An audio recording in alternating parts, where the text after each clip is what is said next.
السلام علیکم ناظرین، پروگرام بلوچستان ٹوڈے میں شہزاد ذوالفقار کراچی اسٹوڈیو میں حاضر ہے۔ ناظرین، آج ہمارے پاس 3 موضوعات ہیں۔ پہلا موضوع پی ٹی آئی کے مختلف رہنما، جس میں مین ان کے جو پارلیمنٹیرین سینئر پارلیمنٹیرین بھی، ان میں 58 رہنماؤں کو 9 مئی کیس میں 10 سال کی سزائیں ہوئی ہیں۔ فواد چودھری، زین قریشی سمیت 88 افراد بری۔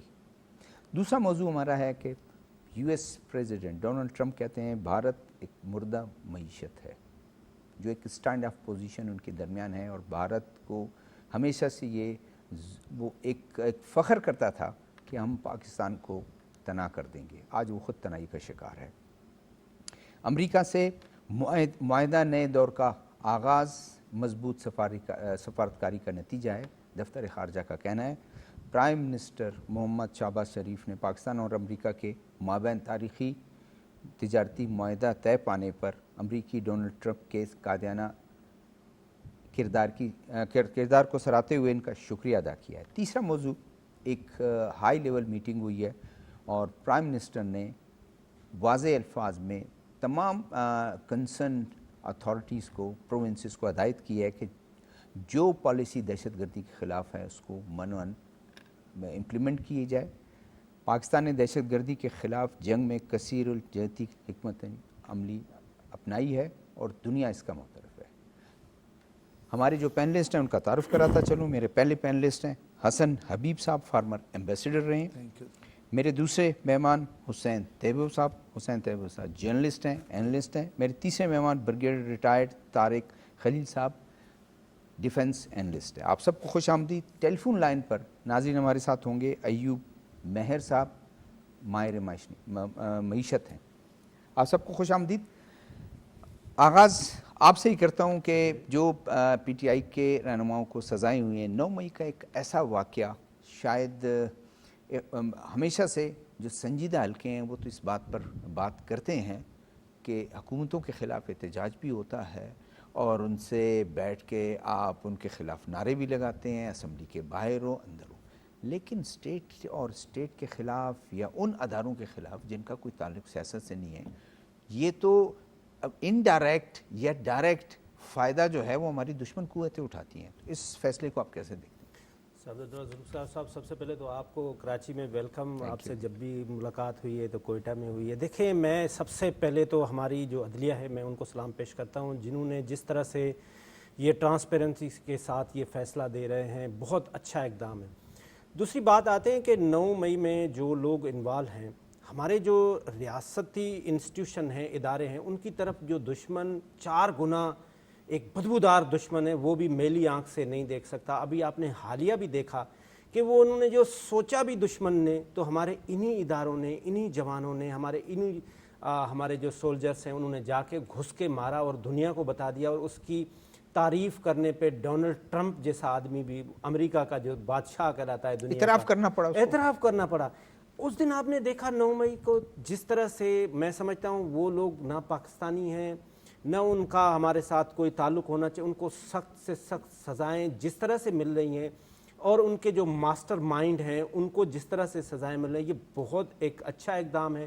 اس دن آپ نے دیکھا کہ اگر ہمارے ادارے چاہتے تو یہ تو کچھ بھی نہیں تھے، یہ تو بلکڑے بچے تھے، مطلب جو کچھ کر رہے تھے، لیکن کیا تھا کہ وہ ریاست تھی، وہ ایک اسٹرانگ ادارہ تھا۔ انہوں نے دیکھا کہ یہ کسی ایک آدمی کے مس گائیڈنس میں آ گئے ہیں جو اس طرح سے کر رہے ہیں، لیکن ان کو قانون سزا دے گا۔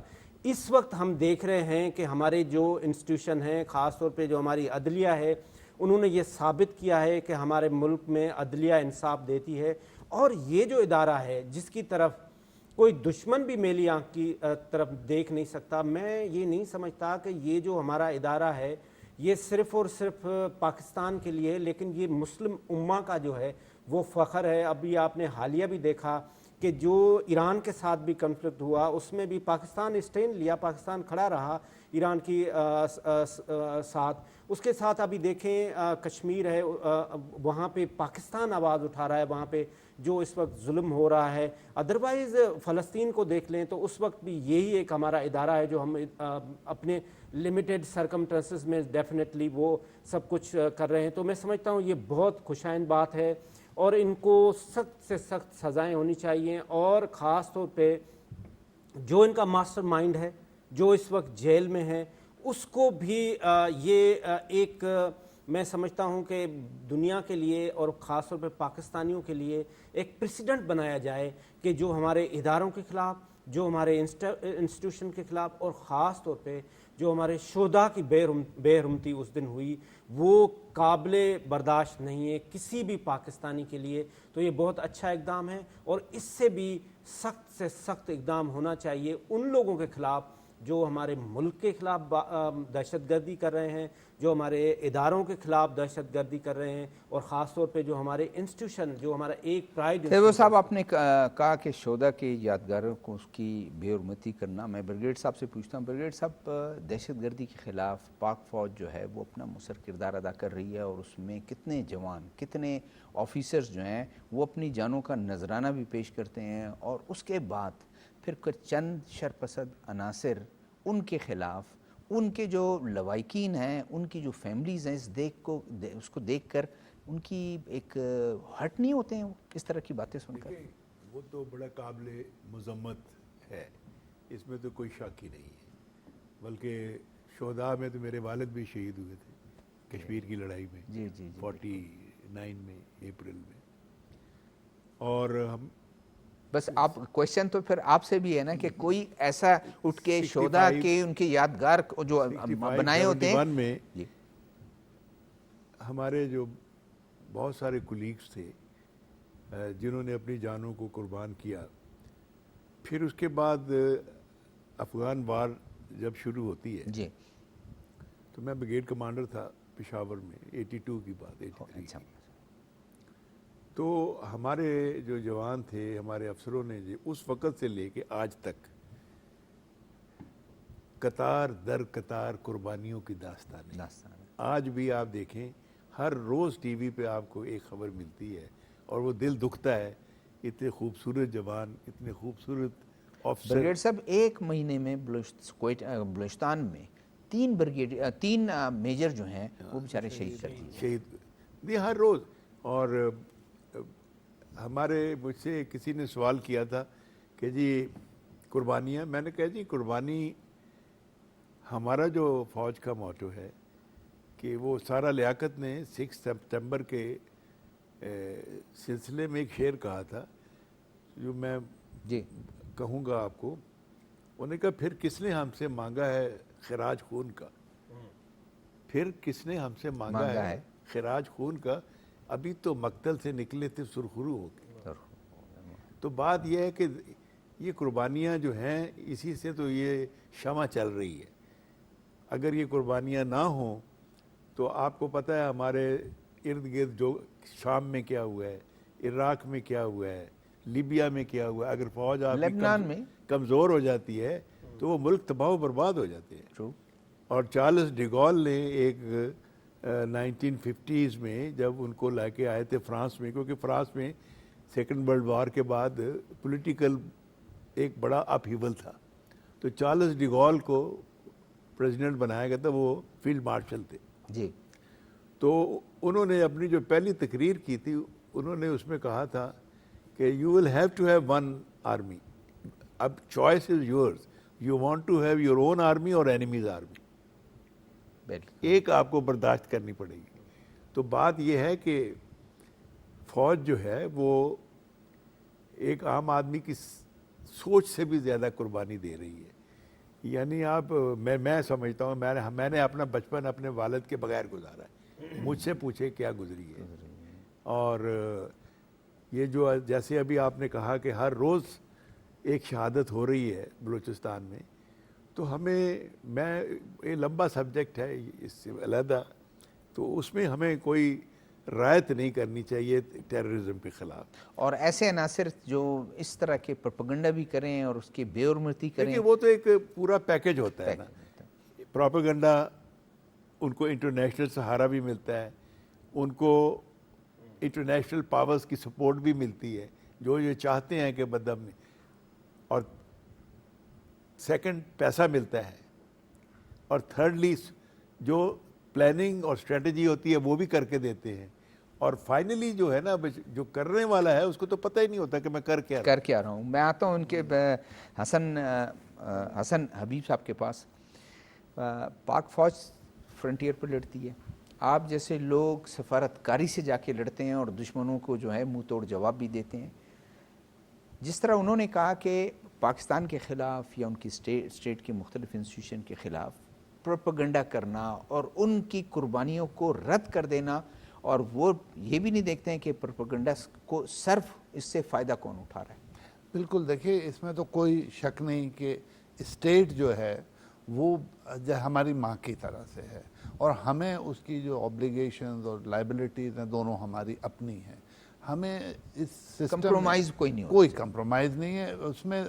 بڑا مجھے جو بچپن سے وہ ہے کہ اسٹیٹ کی ریٹ ہماری اکثر جو ہے وہ اتنی اسٹرانگ نظر نہیں آتی جتنی آنی چاہیے, اور اس وجہ سے ڈفرینٹ ایلیمنٹس ڈفرینٹ وقتوں پہ فائدہ اٹھا لیتے ہیں.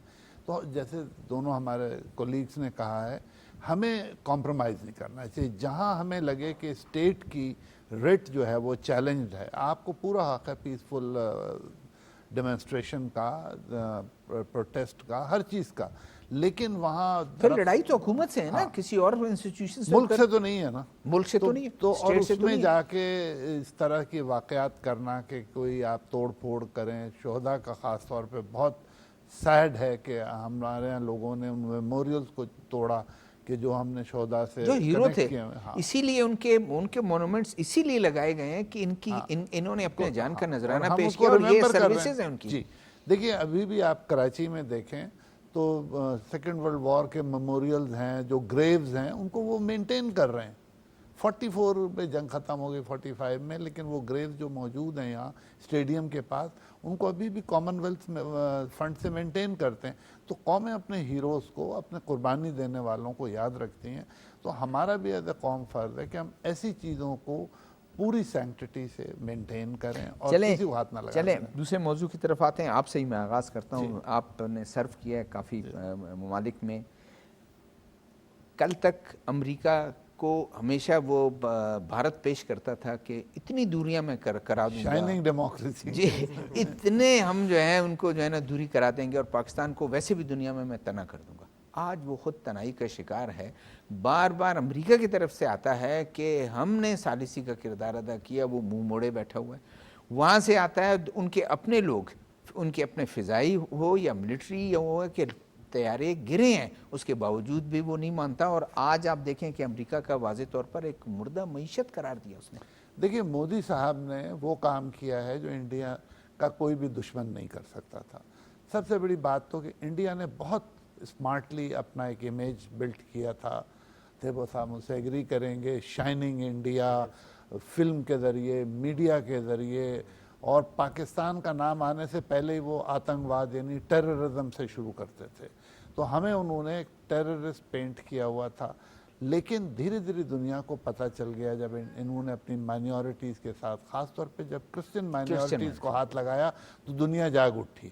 مسلمانوں تک تو ان کو اتنا خیال نہیں تھا. پھر اس کے علاوہ جو انڈیا نے اپنا جو شائننگ ماڈل پیش کیا ہے وہ دھیرے دھیرے اوپن ہو رہا ہے. جیسے انہوں نے ایمبارگوڈ کنٹریز سے آئل خریدا ہے, ایران میں انہوں نے انویسٹمنٹ کیا ہے جو امریکہ کو نہیں پسند تھا. تو بہت دیر تو امریکہ نے برداشت کیا, لیکن جب کرنسی کی بات آئی تو امریکہ نے ریئلائز کر لیا کہ بہت ساری چیزیں جو وہ ٹالریٹ کر رہا تھا وہ اب الاؤڈ نہیں ہیں. اور اس کا اثر یہ پڑا ہے کہ دھیرے دھیرے انڈین اکانومی پہ اثر آنا شروع ہوا ہے. ابھی آپ دیکھیں گے جو جون کی ایکسپورٹس ہیں انڈیا کی, وہ آل ٹائم لو ہیں پچھلے 8-9 مہینے میں.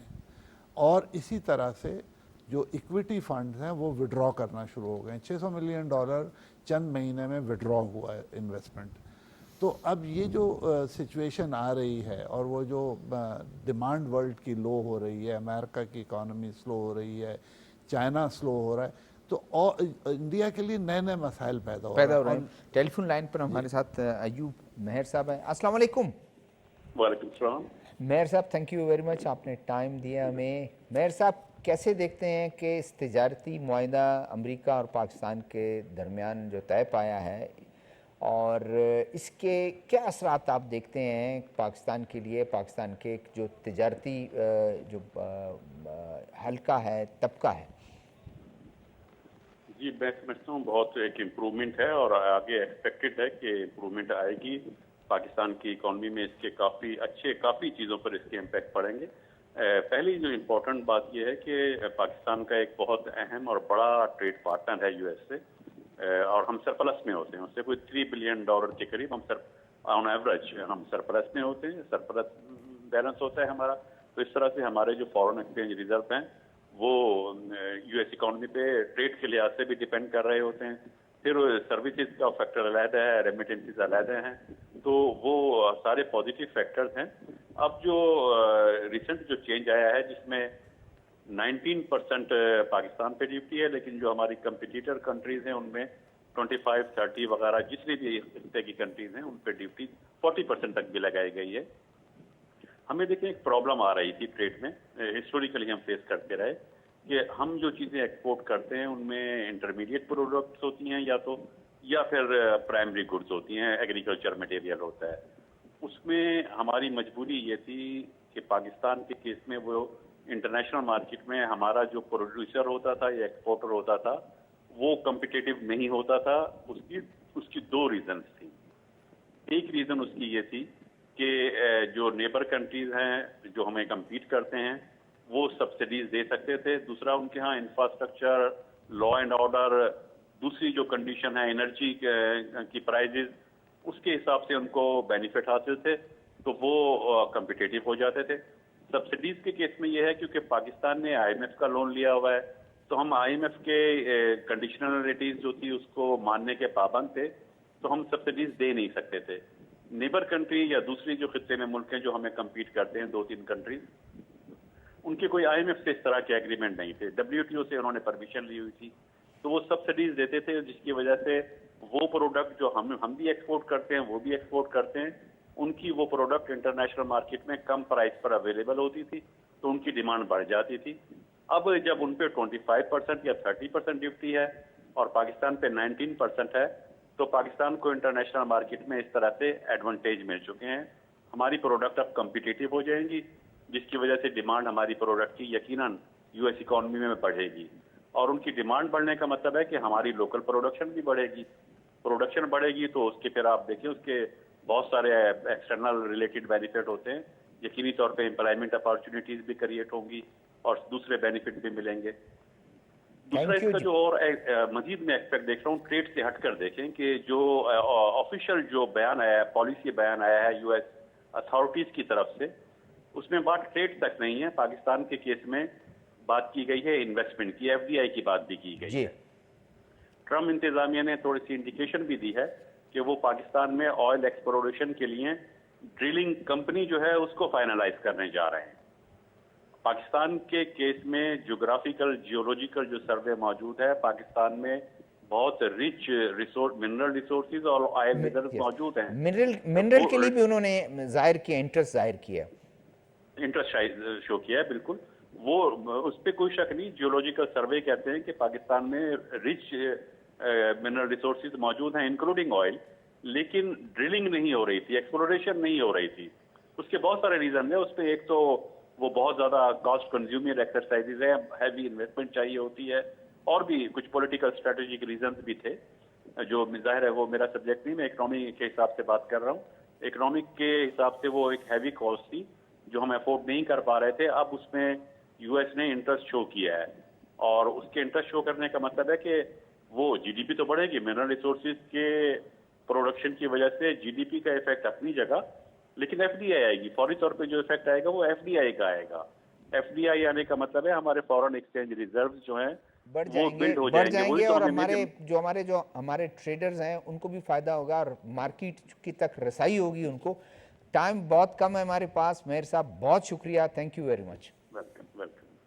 آپ کی طرف میں آتا ہوں. جیسے کہ حسن حبیب صاحب کہہ رہے تھے، اس تمام اگر یہ ایک تجارتی معاہدہ جو ہے اس میں ہم تو یہ دیکھتے ہیں کہ جیسے انہوں نے بہت پہلے بھی کہہ دیا تھا کہ انڈیا کی جو ہے ایک بڑھتے ہوئے تعلقات تھے ان کے ساتھ.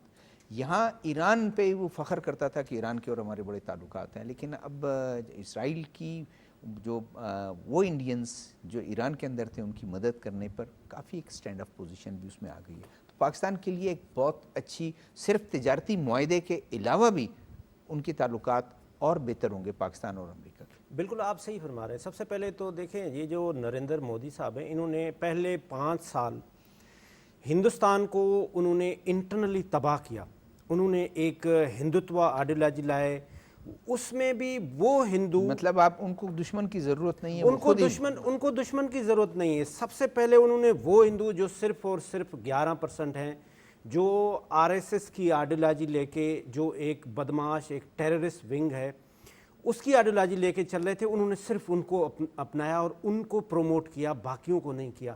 انہوں نے اپنے ساتھ یہ بلینرز ملائے, یہ سارے ٹائکونز ملائے, ان کو انہوں نے ٹریپ ڈرایا دھمکایا, غنڈوں کی ایک فورس پیدا کی. ادروائز وہ ان کے گھروں میں جا کے وہ ان کو ساتھ بدماشی کر رہے ہوتے تھے.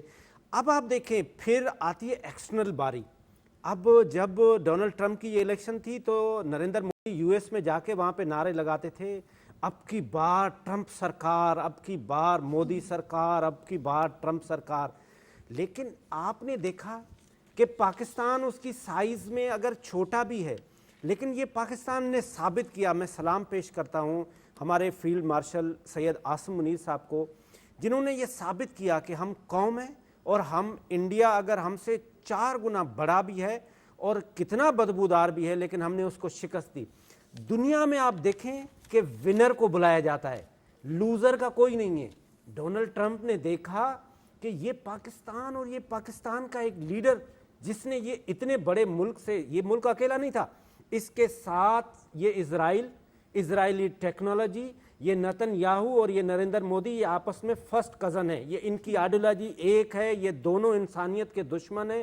وہ وہاں پہ انسانیت کے خلاف, یہ یہاں پہ انسانیت کے خلاف. آپ دیکھیں وہ وہاں پہ مسلمانوں جو دنیا میں کسی قانون کو نہیں مانتے ہیں, کسی عدالت کو نہیں مانتے ہیں, واٹر ٹریٹی پر ابھی انٹرنیشنل عدالت نے جو کہا انہوں نے کہا میں مانتا ہوں. ابھی کچھ دن کے بعد آپ کا 5 اگست کو انہوں نے کیا گنڈا گردی کی, کیا بدماشی کی. انہوں نے 370-35A کو وہ دیکھیں, یہ تو انہوں نے انٹرنیشنل وائلیشن کی. یہ تو پاکستان کی ڈیمانڈ تھی کہ یہ آپ ختم کریں اور آپ وہاں پہ پلیبسائٹ کریں. انہوں نے رادر دین کے پلیبسائٹ کرے, انہوں نے وہاں پہ جا کے قبضہ کیا اور لوگوں کو کیا بتاتے تھے, کہتے تھے اب یہاں پہ $100 بلین کی انویسٹمنٹ ہوگی, یہ پلازا بنے گا, یہ ہوٹل بنے گا. 100 نہیں, ملٹی نیشنل کمپنی دنیا سے کو کدھر ہے بھائی؟ ابھی تک آج تک جب سے آپ نے وہ وہاں پہ ظلم کیا ہے, آپ کے وہاں پہ کرفیو ہے. تو نریندر مودی کی جو پالیسی انٹرنل اور ایکسٹرنل, اس نے ہندوستان کو تباہ کر دیا ہے. اور ہمیں الحمدللہ اپنے آپ کے اوپر فخر ہونا چاہیے, اور ہمیں اپنے پڑوسیوں کے اوپر فخر ہونا چاہیے. اور ہمیں جس طرح سے اس وقت امریکہ ہمیں اپریشیٹ کر رہا ہے, اور ہمارے جو ریزروز ہیں, ہمیں چاہیے, ہمیں پولیٹیکل اسٹیبلٹی لانی چاہیے. ہمیں یہ خاص طور پہ جس ایریا سے آپ ہیں وہ تو رچ آف دی ریسورسز ہے, اس میں منرل ہو گیا, اس میں ریکارڈک ہو گیا, کیا کچھ ہمارے پاس نہیں ہے. اگر ہماری تھوڑی سی سمت ہماری ٹھیک ہو جائے تو ہماری اکانومی اسٹیبل ہو جائے تو باقی تو الحمدللہ ہمارے پاس سب کچھ ہے. بریگیڈ صاحب, اس کو ایز اے ڈیفنس اینالسٹ آپ کیسے دیکھتے ہیں, جو تجارتی معاہدے اور تجارتی معاہدے اگر ہوتے ہیں دونوں ملکوں کی طرف سے, بہت آنا جانا ان کا ڈیفنس اور ہمارے جو ہیں دہشت گردی کے خلاف جو ایک جنگ ہے پاکستان وہ لڑ رہا ہے, اور وکٹم بھی پاکستان سب سے بڑا دنیا میں ہے, جتنا سفر کیا پاکستان میں, تو اس تعلق کو کیسے دیکھتے ہیں؟ دیکھیے, میں اس کو 3 ڈائمینشنز میں جی بیان کروں گا.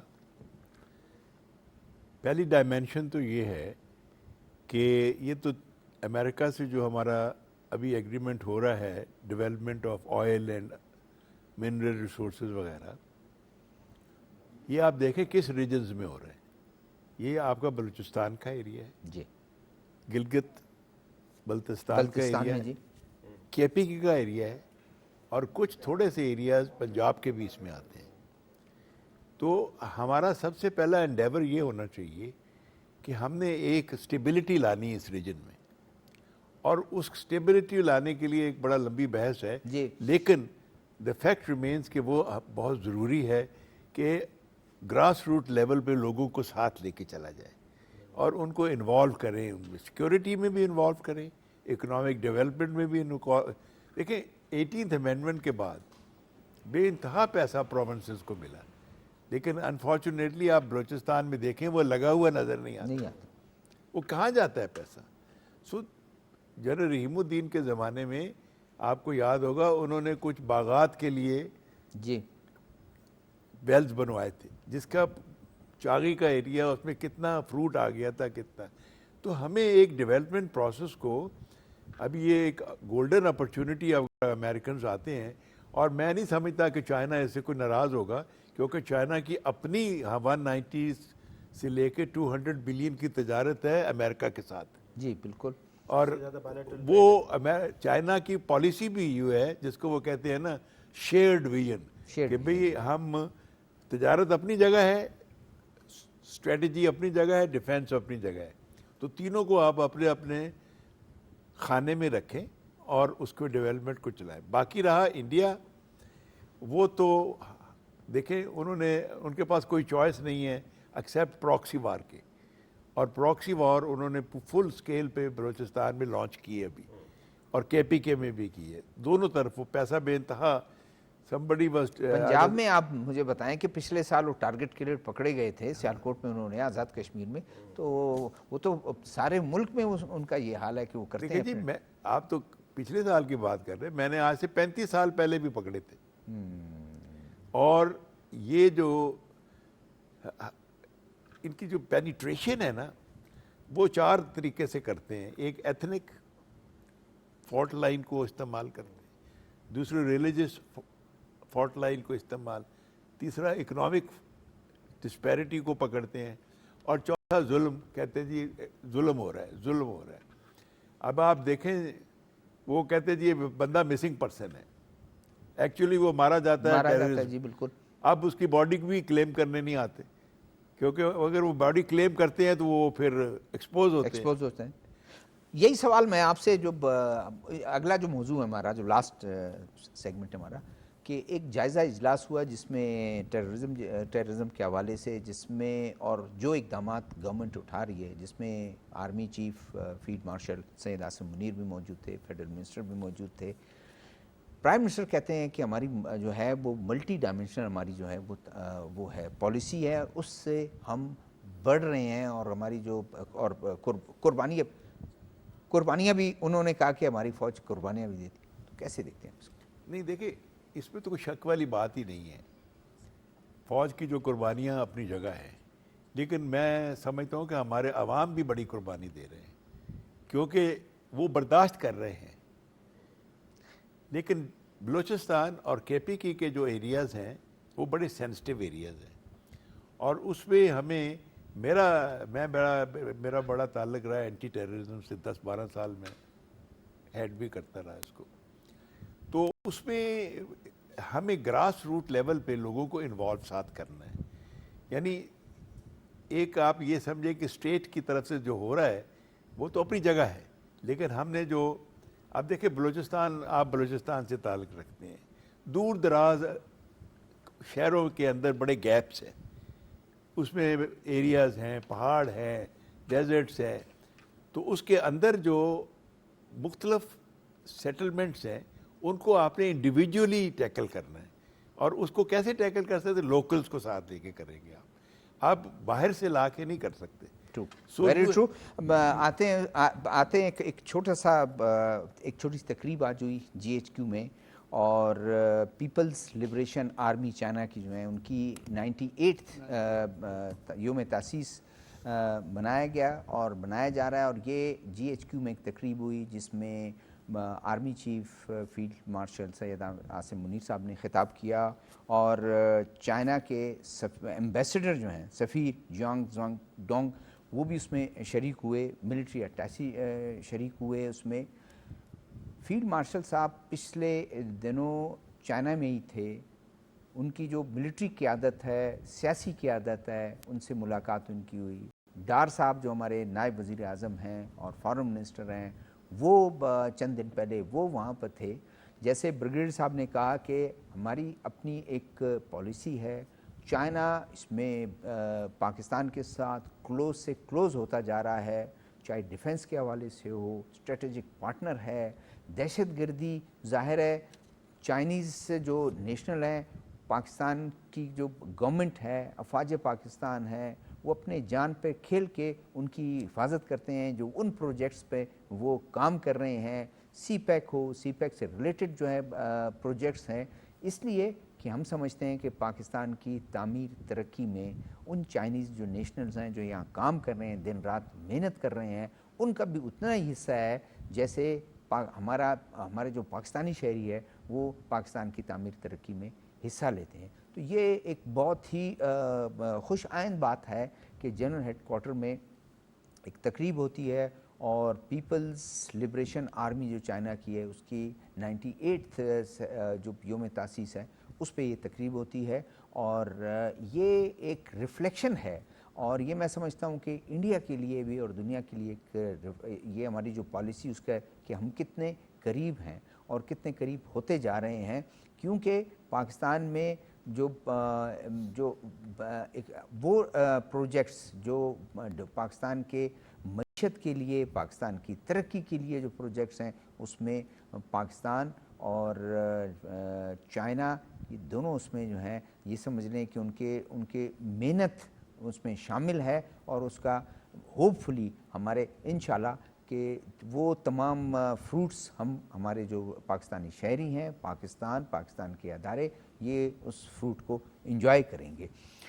میں آپ کی طرف آتا ہوں جو اسی جو دہشت گردی والی بات کر رہے تھے, جو آپ خود بلوچستان کا آپ نے دورہ بھی کیا ہوا ہے, اور اس دہشت گردی کی جو ایک تانے بانے ملتے ہیں انڈیا کے, اور انڈیا یہ کرتا آیا ہے, لیکن شاید اب اس کی جڑیں کٹ رہی ہیں اور وہ ابھی اپنے زخم چاٹے گا اور اپنی مشکلات میں اضافہ بھی کیا. میں اس پہ ضرور بات کروں گا. میں ابھی نیشنل سیکیورٹی ورکشاپ بلوچستان میں بھی تھا, تو ہمیں بہت کچھ بلوچستان کے بارے میں سیکھنے کو ملا, وہ میں شیئر کروں گا.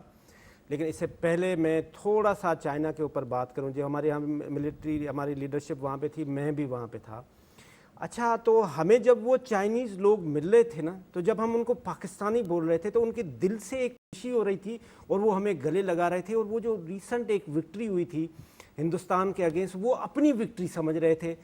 اور میں آپ کو لٹرلی بتاؤں کہ جو میں نے وہاں پہ ریاست کی فیلنگ اور عوام کی فیلنگ جو میں نے دیکھی, they are willing to help us only, اور کوئی مقصد نہیں. ہمارے یہاں پہ جو ہمارے واٹس اپ کی اور جو فیس بک کی فیکٹریاں ہیں نا, وہ بڑا کچھ مواد مٹیریل وہ اگلتی رہتی ہے, لیکن آنے والے دن ان کے لیے بڑی مشکل ہے, ٹائم بالکل کم ہے. میں شارٹ میں بتاؤں کہ چائنا ہماری مدد کرنا چاہ رہا ہے. ان کے اصول میں یہ ہے کہ چائنا جو چائنیز لوگ ہیں نا, وہ اپنے آپ کو سپریم کہتے ہیں. میں حسن حبیب صاحب سے بات کرتا ہوں. حسن صاحب, یہ دیکھیں کہ کل تک تھوڑے سے تعلقات ہمارے خراب تھے افغانستان کے ساتھ, آج بہتر انداز میں وہ ایڈریس کر رہے ہیں جو ہمارے کنسرن ہیں. کیسے دیکھتے ہیں؟ بالکل, دیکھیے افغانستان کو ہمیں بھی سپورٹ کرنا ہے اور وہ بھی ہمارے ساتھ ہیں. افغانستان جیسا بھی ہے وہ ہمارا بھائی ہے, اور ہم اس نیبر کے بغیر کوئی نہیں رہ سکتا. ابھی جو ایگریمنٹ ہوا ہے جس میں ہم ریلوے لائن ڈال رہے ہیں, ترکمانستان پاکستان افغانستان بڑا امپورٹنٹ ہے. پلس اگر آپ غور سے دیکھیں تو واخان کوریڈور سے ایک روڈ بنانے کی کوشش کی جا رہی ہے. جس دن وہ روڈ بن گیا, آپ یقین مانیں کہ ہماری چائنا سے جو بائی روڈ ٹرانسپورٹیشن ہے اور آسان ہو جائے گی.